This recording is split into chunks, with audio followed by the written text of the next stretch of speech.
Good evening, all. Today we have Dr. Deepak Subramaniam with us for the live session. Thank you for joining, Doctor. He is the renowned best uh, gastrosurgeon in Chennai who is specialized in bariatric surgery and laparoscopic surgery. Once again, thank you for joining, Doctor. Thank you. So, I've been told that there has been a lot of problems, especially in this summer heat, in gastroenterology disorders. And one of the main reasons to that is the type of diet many people are eating. With regards to that, when it comes to elderly people specifically, because we are now having a live session specifically for people who are more than above 60. Now, what are the problems usually at these age group the elderly people can have? It will be similar to what the younger generation of people can have, but they should take extra precaution in these things because in elderly patients is the higher chance that these patients can develop any cancers in the GI tract, which could be from the esophagus, stomach, colon cancers or rectal cancers. So any mild symptom in the GI tract, it is better not to neglect and rather take preventive treatment or get checked with a specialist so that these major problems can be identified if there are any and can be treated if there are any at a very early stage. We have many questions now. So, it's a question there like, can medicine supplements cause or increase gastritis? So medicines, yes, definitely a lot of medications can supplement gastritis. And one of even simple multivitamins, even your vitamin D tablet has a high tendency to develop gastritis. Other than this, all your other antibiotics or your painkillers that we take, especially if you're in an elderly age group and you have knee pain, hip pain, etc., there is a chance that you will be taking medications which are possibly painkillers. These painkillers have a direct effect on your stomach and can cause gastritis or even ulcers. It can also lead to an extent that it can even cause some bleeding within the GI tract and can be fatal. So yes, as asked, yes, definitely medicines do cause gastritis. Next question is, my grandmother is suffering from constipation problem every now and then. What are the ways to avoid this in senior age? So see, at an elderly age group, I'm not sure how old your grandmother is, but as anybody advances in their age, the tendency of constipation comes easily at an elderly age group.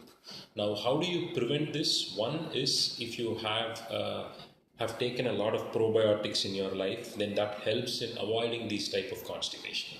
Two, it is also important about the type of diet they are taking, the amount of water that they are taking. So these things play a big role in avoiding chronic constipation. That said, if somebody has having constipation for a very long time, it is better to check it with a specialist because constipation could be a primary symptom of something else that is there in her body. So I would advise, if she's been having it for a very long time, to actually get checked with a specialist. It's like, how can I ensure the gastro health of my aging parents? Are there any specific tests? So there are multiple health checkup packages specified for gastrointestinal problems. Now, if as such they do not have any symptoms, it is always better to do a health checkup in terms of doing specifically one complete array of blood tests, which will be focused on certain problems in the GI tract. If required, an endoscopy. An ultrasound of the abdomen and the groin will be a must because at the older age group, there is a high chance that men can develop groin hernias, which can be in turn leading to a secondary gastric issue. It also can mean that in any of the blood tests, if there are abnormalities, they may require further testing if there is any ulcers or any other diverticular disorders. We have a live question, doctor. Does bowel movement have any link with the knee or joint pain? My mother is 60 and keeps linking the two constantly. Not really, actually. It's a myth that I would have to say. People think that there is gas in the tummy, so there is pain in the knee and the hip. But again, that said, there are links that are there. Specifically, there are certain entities called as inflammatory bowel diseases, which are called as two main things are Crohn's disease and ulcerative colitis. if your mother or anybody who's seeing this possibly has a knee pain with an abdominal discomfort, then definitely inflammatory bowel diseases have to be ruled out. So yes, there is a link, but it's not as big as what we all think it is. Hope I answered that. It's a question. Can we approach a gastro specialist for bowel related issues? Obviously, yes. Bowel-related issues are as a gastro specialist primary focus. And bowel is a very broad terminology. Bowel includes anything from the mouth into your anal canal. You can divide it as small bowel and large bowel, small intestine, large intestines. And yes, definitely, your question is very simple, actually. Yeah. It's an interesting question. A lot of probiotics are in the market. Will they really help in good digestive health? Definitely, but again depends on by market. What do you mean? Like in the supermarket? Yes. If you ask me, yes, there are probiotic tablets that are available which are very healthy, which a medical practitioner can write, which you can take for a course of 2 or 3 weeks or even 4 weeks. That will really help. But if you are asking me about the products that are available in the local supermarket, I am really not sure of that, because there are, as you rightly said, so many other products that are there. I would suggest, instead of going for any of those, it is easy to consult a doctor and take a course of probiotics, which is extremely safe. Next question is about the senior diet. What kind of diet should we follow for seniors, and what kind of food do you recommend?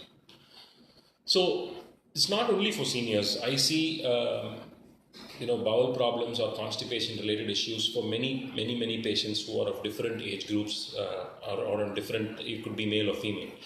So as a constant, something which I always stress upon every single one of my patients is, one, eat whatever you want, but balance the eating by having a lot of fruits and vegetables, which is basically high fiber diet. Along with that, make sure you drink lots of water. It's very simple.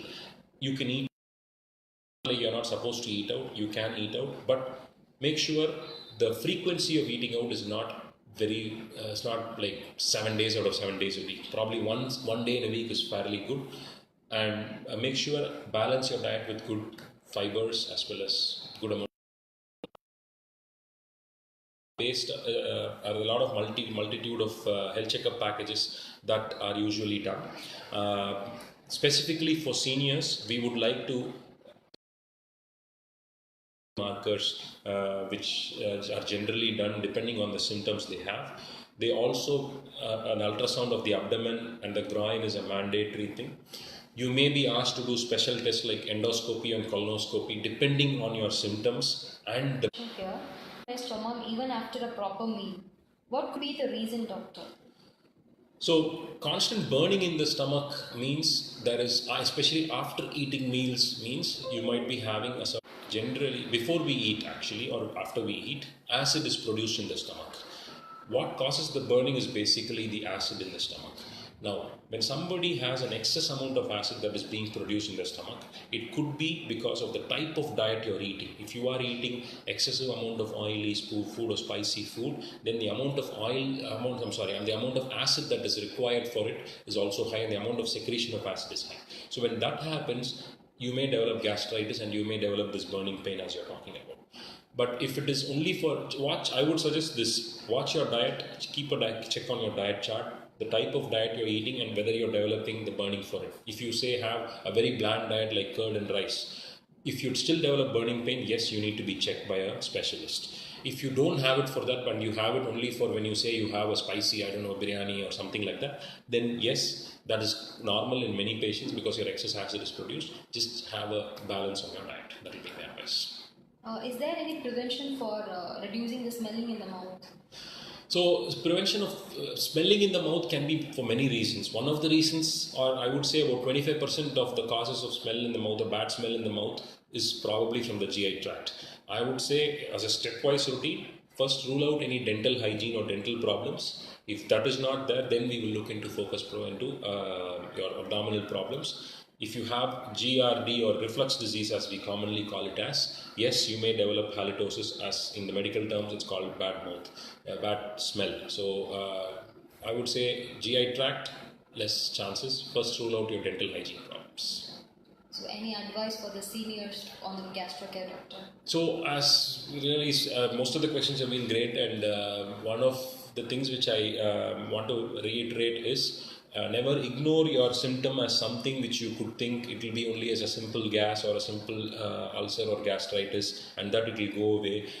Especially for elders, I don't think it's a good idea to go and take over-the-counter medications for these problems. It is always better if you have a problem for a consistent period of time to get it checked. And there are so many screening camps or many other camps that are running across the city in many centers. I would suggest anybody who's above 60. One of the successes of a good screening program is when patients actually are educated about what they need to look for, and that is something which as a constant many centers are doing it. So I would suggest don't ignore symptoms and take it a little bit more seriously and consult a specialist. Thank you.